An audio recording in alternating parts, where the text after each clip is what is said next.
Assalamualaikum warahmatullahi wabarakatuh. Bagaimana kabarnya hari ini adik-adikku? Ya, alhamdulillah, semoga hari ini diberi kesehatan dan keberkahan oleh Allah Subhanahu wa taala. Oke, pada pertemuan kali ini kita akan belajar tentang bilangan pecahan. Nah, minggu kemarin sudah mempelajari tentang bilangan bulat dan sekarang mempelajari tentang bilangan pecahan bersama Bu Imal. Oke, sebelum memulai pembelajaran, hendaknya kita untuk berdoa terlebih dahulu supaya ilmu yang kita dapatkan akan berguna di masa yang akan datang. Al-Fatihah.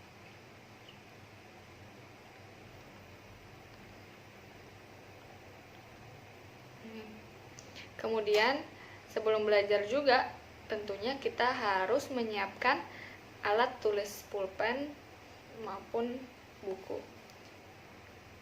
Dan jangan lupa untuk selalu menjaga kesehatan ya. Stay safe. Oke, selanjutnya tujuan pembelajaran. Nah, tujuan pembelajaran pada kali ini ada 3. Yang pertama, siswa dapat menjelaskan bilangan pecahan. Kedua, siswa dapat membandingkan bilangan pecahan. Yang ketiga, siswa dapat menyelesaikan masalah yang berkaitan dengan bilangan pecahan. Oke, pembelajaran yang pertama yaitu tentang membandingkan bilangan pecahan ya. Nah, di sini ada 3 gambar. Yang pertama itu potongan kue, yang kedua itu gelas ukur, dan yang ketiga itu potongan kain. Nah, nomor 1 ini yang potongan kue menyatakan bahwa kue ini dibagi menjadi 4 bagian yang sama ya. Nah, bagian yang tersisa adalah 3 bagian sehingga banyak kue adalah 3 dari 4 bagian, yaitu 3/4 bagian kue. Nah, yang kedua itu tentang gelas ukur. Gelas ukur di sini ada tinggi gelas ukurnya yaitu 5 bagian yang sama. Kemudian bagian yang tersisa di dalam gelas yaitu 3 dari 5 bagian, sehingga banyak airnya adalah 3/5 gelas air. Dan yang terakhir ini tentang potongan kain. Nah, panjang kain dibagi menjadi 3 bagian yang sama ya, menjadi 3 bagian yang sama.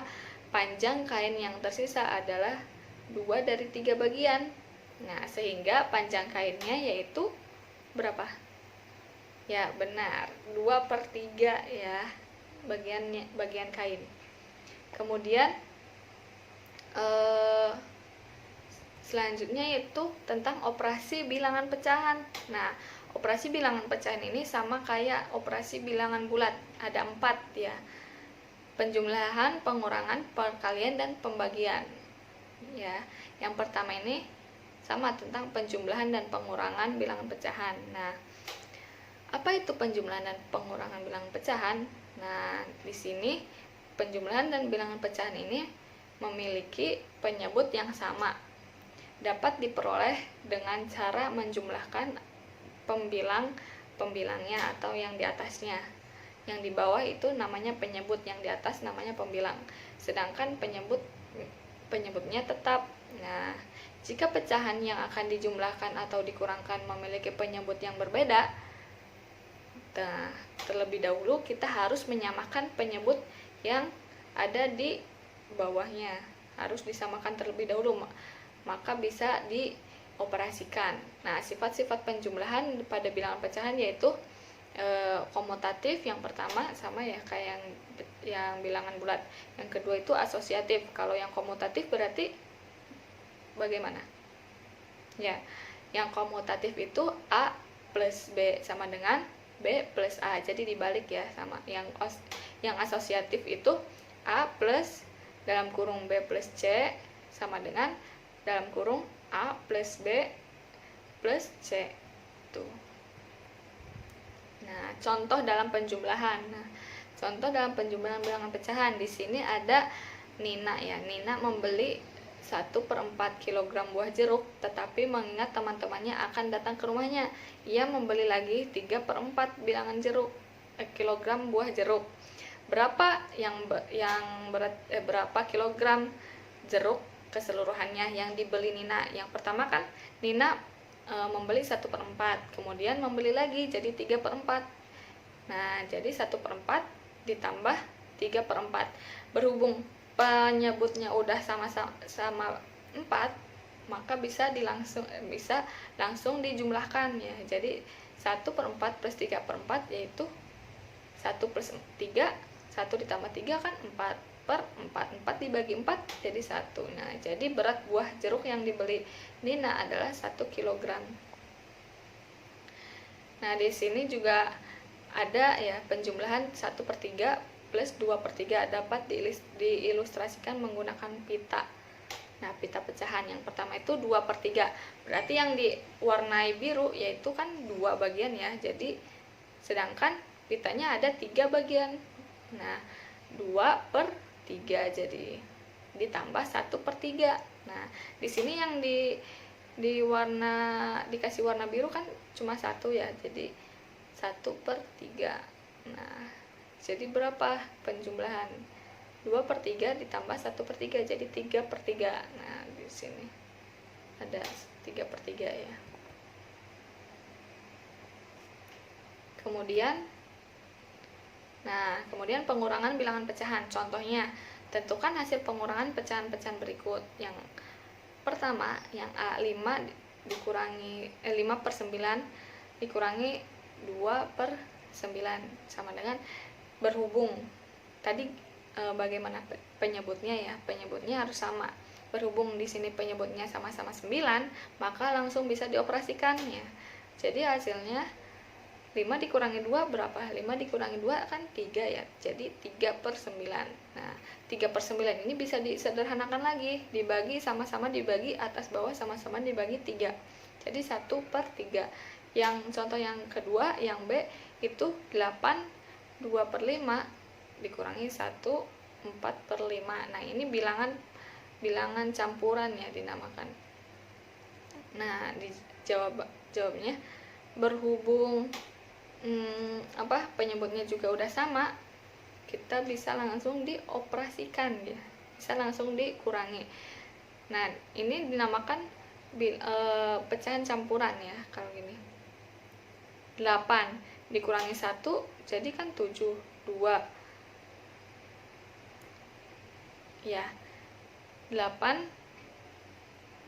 Kemudian ini ada yang salah ya, harusnya 7/5.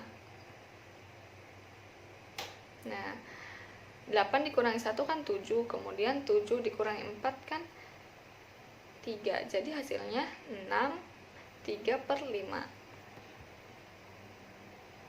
Nah, contoh untuk menyatakan bentuk persen berikut sebagai bentuk pecahan ya. Nah, yang pertama itu 45%. Berapa bentuk pecahannya? Berarti 45/100. Yang kedua 275%. Berapa bentuk pecahannya? Berarti 275 gitu ya. Ini bisa diperkecil. Nah, kemudian penjumlahan dan pengurangan pecahan negatif. Nah, contohnya hitunglah penjumlahan dan pengurangan pecahan negatif yang sama, positif maupun negatif. Berarti kalau penjumlahan dan pengurangan penyebutnya harus disamakan gitu ya. Nah, contoh yang pertama ini negatif 3/8 plus negatif 7/8. Nah, negatif dikali positif hasilnya kan positif gitu. Nah ya, jadi hasilnya negatif 3 dikurangi 7/8, hasilnya negatif 10/8. Kalau disederhanakan jadi negatif 1/4 tuh ya. Nomor 2 juga sama seperti itu. Kemudian perkalian bilangan pecahan. Nah, di sini perkalian itu langsung dikalikan pembilang maupun penyebutnya walaupun beda. Nah, tidak usah disamakan terlebih dahulu, jadi langsung dikalikan aja. Pembilang dikali pembilang, penyebut dikali penyebut. Nah, jika dalam perkalian pecahan terdapat pecahan campuran, maka pecahan campuran harus kita nyatakan sebagai pecahan biasa terlebih dahulu. Nah, sifat dalam perkalian yaitu ada komutatif, asosiatif, dan distributif. Nah, contohnya yaitu yang A, 3/8 dikali 4/7, berarti langsung dikalikan saja ya. 3 dikali 4, 12, 8 dikali 7, 56. Nah, 12/56 bisa disederhanakan lagi, jadi 3/4 maupun itu yang B. Nah, yang B ini kan bilangan pecahan campuran ya. Nah, kalau pecahan campuran harus diubah dulu ke pecahan biasa, jadi menjadi 1 2/5 diubah ke pecahan biasa, jadi 5 dikali 1 ditambah 2 7 ya, 7/5. Nah, 2 1/3 diubah ke pecahan biasa, jadi 3 dikali 2 ditambah 1 jadi 7/3. Sama yang ininya juga 4 1/2. Nah, 2 dikali 4 ditambah 1 jadi 9/2. Langsung dijumlahkan, 7 kali 7 kali 9 berapa? 147.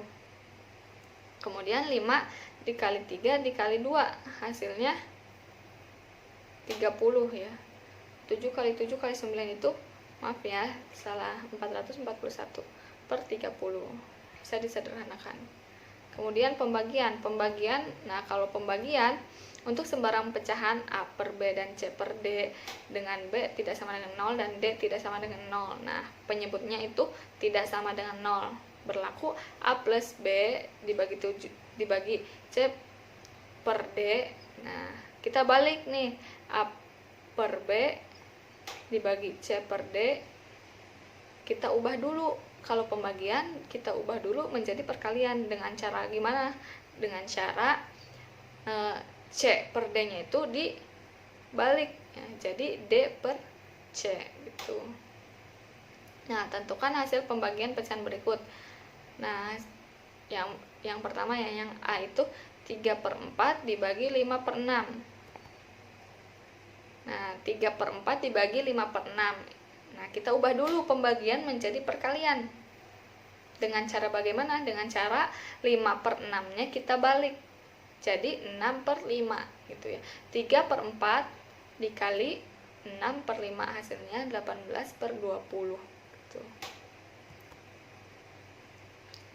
Sama perkalian dan pembagian, kemudian perkalian dan pembagian juga ya, pecahan negatif. Nah, sama. A dikali negatif B hasilnya negatif AB. Kedua, negatif A dikali B hasilnya negatif AB. Negatif A dikali negatif B hasilnya AB, karena kan negatif dikali negatif hasilnya kan positif. Kemudian A dibagi negatif B hasilnya negatif AB, karena positif dikali negatif hasilnya negatif. Selanjutnya kita balik lagi nomor 5.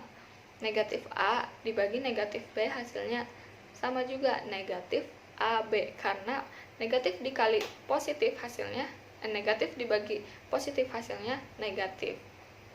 Yang terakhir, negatif A dibagi negatif B hasilnya A per B. Nah, negatif dibagi negatif hasilnya positif.